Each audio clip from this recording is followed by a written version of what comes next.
All right, let's dive into a real classic. Um, The Cabinet of Dr. Caligari. Ooh, excellent choice. This one is often called the first true horror film, and Yeah, for good reason. it really is. And it's amazing. I think even if someone hasn't seen Caligari, they've probably been influenced by it somehow. I think you're right. It's seeped into everything. Like I'm thinking Tim Burton, I'm thinking music videos. Yeah. Like that aesthetic is just everywhere. It's just so iconic. But today we're going beyond just like the basics. We're Okay. not just talking about like, oh yeah, scary movie with a twist. We're really going to dig into like why this movie is still so powerful, what it was really trying to say. Because I mean, this movie is over 100 years old I know. and it's still Incredible, right? yeah. So to get started, we got to like set the scene right from the start. Caligari drops us into this like totally warped world. Like the sets are all messed up on purpose. The buildings are leaning at crazy angles. There are shadows painted everywhere. Even like normal stuff like trees and furniture, they somehow look creepy. Yeah, they're all distorted.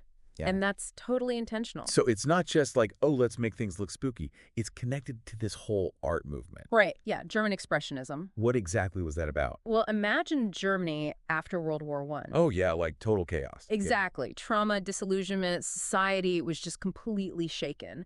And the art of that time, it reflects all that. You get this distortion, exaggeration, like they're trying to express this inner turmoil visually. So when we see like those crooked streets and creepy figures in Caligari, it's not just a spooky backdrop, Right. It's like a visual representation of their anxieties. It's their way of making sense of a world gone mad. which is where the story gets even more interesting. Mhm. We meet Dr. Caligari, right? This mysterious hypnotist who rolls into town with Cesare. Cesare, yes, is somnambulist. And so some name is like, what? A sleepwalker? Basically, yeah. But Cesare, he's under Caligari's control. Like mind control. Yeah. Caligari uses him to commit these murders. And it's all creepy and predicted beforehand. So at first you think, okay, evil hypnotist, mind-controlled killer, classic horror. Right, right. But then, bam, the whole story is a flashback told by Francis, and we find out he's in an asylum. That's the twist. Yeah. And it makes you question everything. Is any of it real? Or is it all in Francis's head? And that's where it gets really modern, you Mhm. know? Like it's messing with our sense of reality, Mhm. making us question what's true. Exactly. And that's something we still grapple with today, maybe even more so. Like, who do we trust? What do we believe? It's more relevant than ever. Absolutely. Caligari makes us question our own senses. Like, is anything what it seems? And that's powerful stuff. It's not just about being scared. It's about the nature of truth itself. It really makes you think. And that's why this film is still so fascinating, you know? It's 100 years old, but it still has this power to unsettle us, make us question everything. Yeah, it's not just some old silent film. It's a window into the human mind. And that window, it's a little distorted, a little cracked, which makes it even more intriguing, don't you think? For sure. I mean, that ending, right? Mm. Where it's all like from Francis's point of view in the asylum, it just makes you wonder like how much of what we saw was even real. It's such a brilliant twist. It really messes with you. It makes you think about how we perceive reality, you know? Especially when it comes to things like mental illness. Yeah. Yeah, it's like the film is intentionally blurring the lines between sanity and insanity. You don't know who to trust. Like, is Francis a reliable narrator?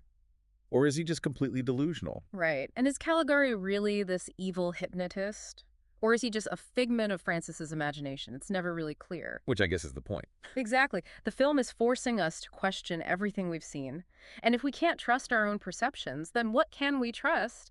That's a pretty unsettling question, even today. Oh, absolutely. Especially these days. Like, we're constantly bombarded with information, different narratives. It's hard to know what's real sometimes. Right. And that's actually where Caligari gets even more relevant. Because it's not just about perception, it's also about authority. Remember, this film was made in Germany right after World War One. Oh, yeah? Yeah, people were traumatized, disillusioned. They had lost faith in authority figures. The war had shattered their trust in those in power. Makes sense? And you can see that reflected in Caligari himself. He's this charismatic but creepy figure. He controls Cesare, manipulates the townspeople. He even escapes justice, at least in Francis's version of events. So, like, he could be a metaphor for the government or something. Exactly, like a symbol of how institutions can exert control over individuals. And the townspeople, they just accept Caligari's authority. They believe everything he says. It's almost like they're willing to give up their own critical thinking just because he seems So powerful and persuasive. Yeah, it's kind of scary how easily people can be swayed like that. It really is, and Yeah. that's a danger that's always present, no matter the time period. But the film doesn't just focus on Caligari as a symbol of authority. It also explores the bureaucratic side of power with the town clerk. Remember him? Oh, yeah, he was like this little Betty official. Totally. He loves wielding his little bit of authority, like when he dismisses Caligari's request for a permit. Right. But it's interesting because even Caligari, with all his hypnotic power, is at the mercy of this bureaucrat's whims. It's a reminder that even those in positions of power are often constrained by systems and structures beyond their control. Yeah, everyone's got to follow the rules, I guess. Right. And then you have the asylum director. He represents this more benevolent form of authority. He seems caring, but his power over the patients is still absolute. Which makes that ending even more messed up, right? Like, is he trying to help Francis or just control him? Exactly. Uh-huh. It's another layer of ambiguity. Is the director just another Caligari in disguise, using his power to silence dissent and maintain order? It's a question that lingers long after the film is over. Yeah, no easy answers.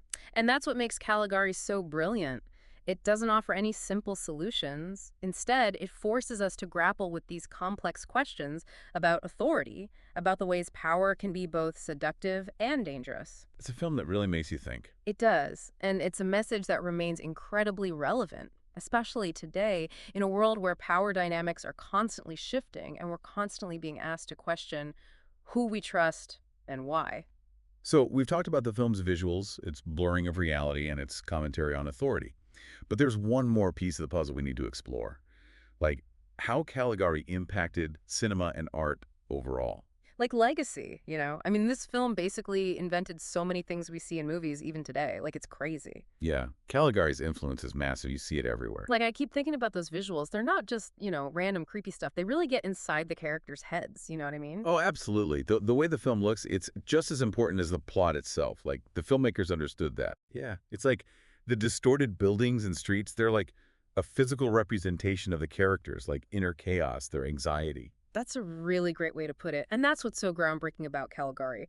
Before this film, movie sets were mostly realistic. They tried to create a believable world, but Caligari was like, nope, let's use the set to reflect what's happening inside the characters' minds. So it's not just about showing the world as it is, but like how the characters experience it. That's so cool.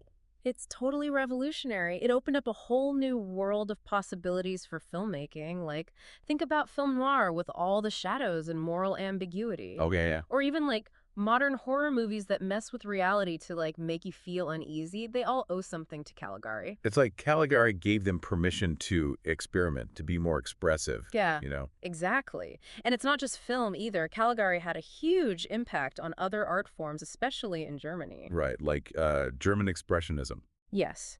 The film really helped popularize that movement. You can see its influence in painting, sculpture, theater, even architecture. Think about artists like Otto Dix, Ernst Ludwig Kirchner, distorted figures, bold colors, all that stuff.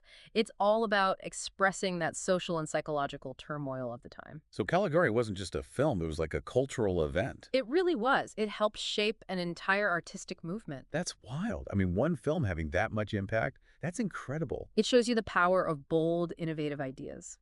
Caligari wasn't afraid to break the rules, to push the boundaries of what cinema could be. And by doing that, it created like a whole new visual language, Yeah. one that we still see today. Absolutely. Even if you haven't seen Caligari, you've probably been influenced by it in some way through other films, art. Yeah. So as we wrap this up, what are your final thoughts on Caligari? What really strikes me is how it's both a product of its time and timeless. I mean, yeah, it reflects the specific anxieties of post-World War I Germany. But those themes, authority, perception, the fragility of reality, those are universal. They speak to us no matter what time period you're in. Yeah, that's true. It's a film that keeps you thinking long after it's over. It has these really tough questions, challenges your assumptions, and doesn't give you any easy answers. It makes you work for it. Yeah. Which is kind of what makes it so great. It stays with you. So to our listeners, if you haven't seen The Cabinet of Dr. Caligari, do yourself a favor and check it out. Seriously. It's a wild ride. Distorted beauty, psychological suspense, and so many things to think about. You won't regret it. It's one of those films that deserves to be seen, discussed, and debated. Even after all these years, it's still got something to say. Well said. And on that note, I think I'm going to go watch it again right now. Good idea. Thanks for this deep dive. Until next time.